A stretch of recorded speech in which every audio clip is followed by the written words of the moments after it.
Mark Urban, thanks very much. Well, joining me now is Alistair Burt, the Foreign Office Minister with responsibility for British policy in the Middle East, and Maajid Nawaz, Director of the anti-extremism think tank, the Quilliam Foundation. He spent 4 years in prison in Egypt for his membership of the radical group Hizb ut-Tahrir, which he left in 2007 and subsequently renounced. Well, also joining me from New York is Eltahawy, an award-winning Egyptian columnist and lecturer on the social networking movement in the Arab world.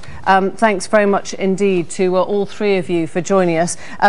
Incredibly fluid. We don't always have guests who are, on their phones trying to work out at the same time as we are exactly what's happening there. But Alistair Burt, to you first. Will you stand by Hosni Mubarak? I don't think that's the issue for the British government. The most important thing for us is the return of stability, because it must be the most important thing for people there, that the atmosphere is calm. We have certainly called for Egypt to respond to the concerns of people that have been raised and for a reform process to begin. We've heard what the President has had to say about that. It remains to be seen whether that's enough. We didn't hear. Do you think it's enough? I mean, he's already said the government's gone, there will be social and political change. I mean, do you think he's on the right track now? Can he stay? I don't think anyone knows at this stage. What we didn't hear was anything about enabling people to have freedom of expression, which was being curtailed today through the removal of the internet, the social networking sites. We think that's wrong. We don't think that will help. It does remain to be seen whether or not what's being offered is enough. I don't think anyone can tell at this stage. What's in the United Kingdom's interest, surely, is stability, and we believe stability comes from the values openness, transparency, and those sort of things. Do you think the army should be on the streets? Again, that's not a question for us. Clearly, it's important to keep order and keep people safe. I think one of the interesting things will be what attitude the army takes to what has been going on. Again, that is unclear. They've moved to safeguard television stations and things like that, but their attitude to the people is very important. And I will bring in our other guests in a second, but the trouble is, it is imperative at some stage that you send out a clear signal. Of course, it's not your country, it's the Egyptians' country, but you have to decide whether you essentially have confidence in Hosni Mubarak still, or if you don't. What we want to have confidence in is an Egypt which has recognised the need for change, the need for reform, and the need to uphold the values. So you could still work with him? I mean, if he stays, you can still work with him? It's in the interest of the United Kingdom to work with most governments, but clearly we've made it very clear that listening to the genuine grievances of the people will be absolutely vital if stability is to return to Egypt under any authority. Maajid Nawaz, do you think he can stay? Where do you think this is going? Listening to the speech that he just made, I've got to say it reminded me of the countless similar speeches he made whilst I was in prison in Egypt.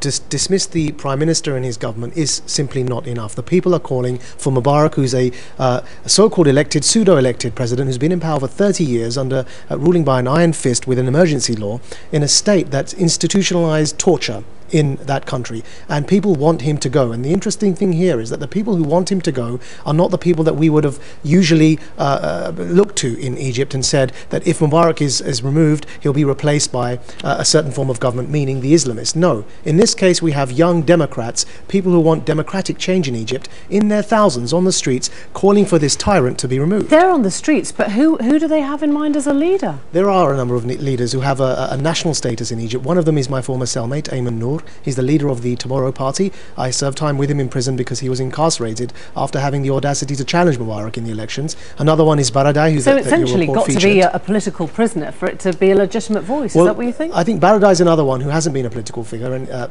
political prisoner, but he is a national figure. He could also go ahead to lead the country.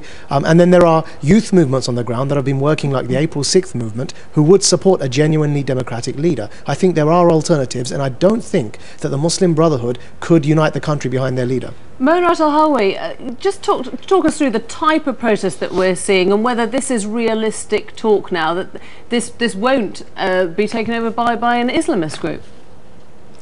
I have to start by saying that this is a tidal wave of Arabs across the region. We're seeing it in Tunisia, we're seeing it in Egypt, who are demanding freedom and dignity. And I urge your foreign office guest there to take the side of the Egyptian people, because for too long they've taken the side of stability, and my people, the Egyptians, have paid the cost in terms of freedom and dignity.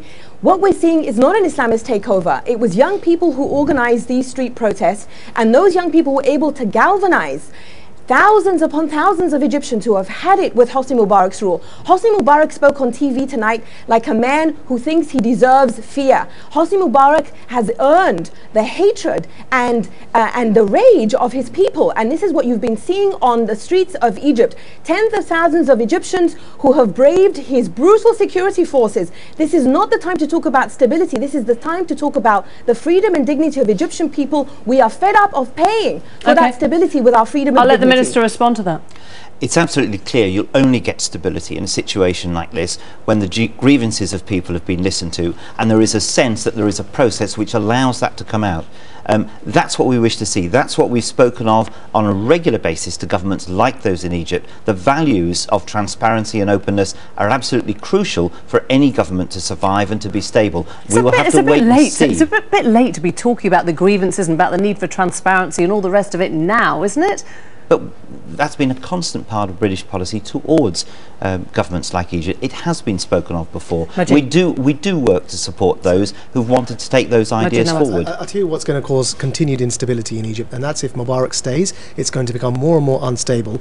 This is the time to seize the moment when the Democrats are on the streets. What we don't want to happen is to see this democratic process hijacked by the most organised group in Egypt, which is the Islamists. And do you think that could happen? I think there's a danger. We have to be alert to that danger, and currently it's not happening, which is what's so heartwarming with this scenario. And now's the time to seize that and let the Democrats come to power and get rid of this president who's been there for 30 years and everyone's tired of him. Everyone's had enough. Mona, it's fascinating really that even without the internet, the social media, all the rest of it, these protests were brilliantly organised, weren't they? Absolutely. Well, they started off by being organized online, but what happened is that the movement grew, the movement mushroomed. Yesterday, Hosni Mubarak behaved in the way that the junta of Burma behaves, by putting Egypt under a total information lockdown, because he thought that he could then brutalize and beat and shoot to death his people with impunity. And those people who were sick and tired of his brutal regime were out on the streets saying, "We are not scared of you anymore." This is what's happening in Egypt and across the Arab world. If Tunisia, little tiny Tunisia, was able to influence thousands of Egyptians, can you imagine what Egypt would do? I call it the Egypt effect. If Egypt will go, Mubarak is done. And when Mubarak goes, every single Arab out there is able to now imagine, finally, this is a true revolution in the Arab world. In Egypt in 1952, we called it a revolution. It was a coup.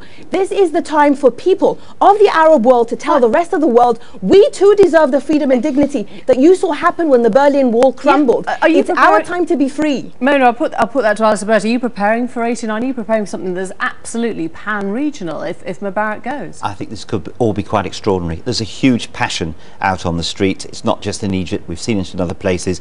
It is very important to try and work out where this might be going, but that there is genuine passion, genuine need for reform is absolutely clear.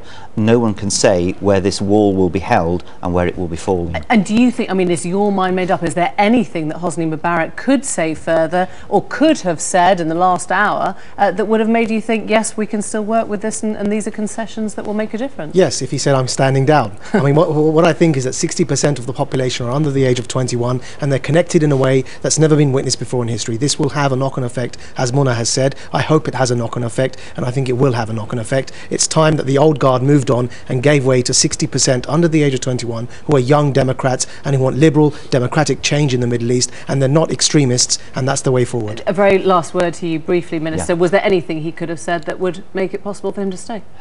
We'll have to see tomorrow. I think the tide is moving very strongly. It's not for us to sit here in London and work out where that tide is going to go. All right. Thank you all very much indeed. It was all part of the big idea for electoral reform in the wake of the expenses scandal, and just as importantly, as a way to save money.